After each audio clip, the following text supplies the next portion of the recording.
m'appelle Sébastien Cuvelier.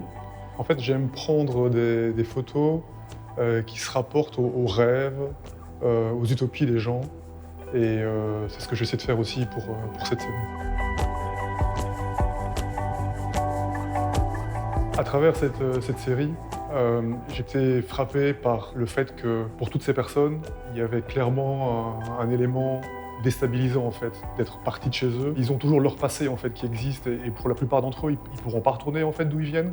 Et donc il y a toujours cette notion de vouloir une nouvelle vie, une meilleure vie. Et puis cette nouvelle vie, elle n'est pas vraiment comme on pense qu'elle va être. Mais là, ils veulent pouvoir faire du mieux qu'ils peuvent là aujourd'hui où ils sont, c'est-à-dire au Luxembourg. Et on sent que c'est quelque chose qui est induit en fait, qui se trouve toujours une couche en fait au milieu en fait de leurs sentiments. Et j'ai essayé de traduire en fait ce sentiment en images, un sentiment sans doute de mélancolie.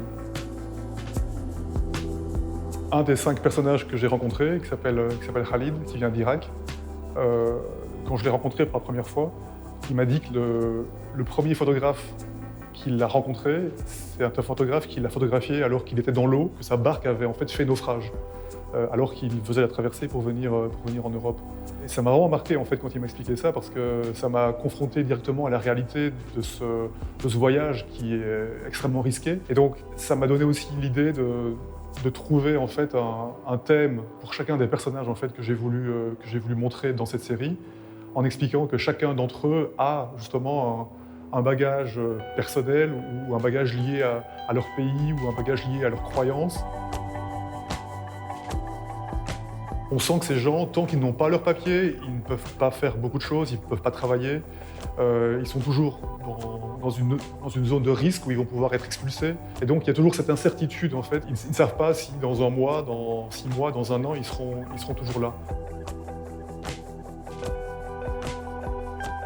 Une des personnes que j'ai suivies pendant cette année de photo, c'est Nisrine, en fait, elle vient de Palestine.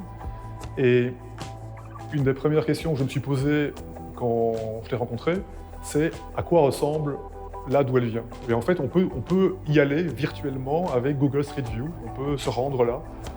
Et c'est ce que j'ai fait en fait. Tous les soirs, pendant un petit moment, je me suis baladé dans les rues de Bethléem et de sa région. Ça m'a ouvert les yeux parce que je me suis rendu compte que c'était un pays comme les autres. Sauf que ce pays, il n'existe pas. Il n'est pas reconnu par la moitié des pays de l'ONU. Je ne sais pas pourquoi, mais mon programme a bugué. Et tout d'un coup, en fait, les images se sont retrouvées pleines d'artefacts numériques qui n'avaient rien à voir en fait, avec les images. Un peu comme un jeu vidéo qui ne fonctionne plus. Et je me suis demandé, mais est-ce que ce pays existe vraiment? Ça m'a rappelé le côté très précaire en fait, de ce pays qui n'existe pas pour plein de gens.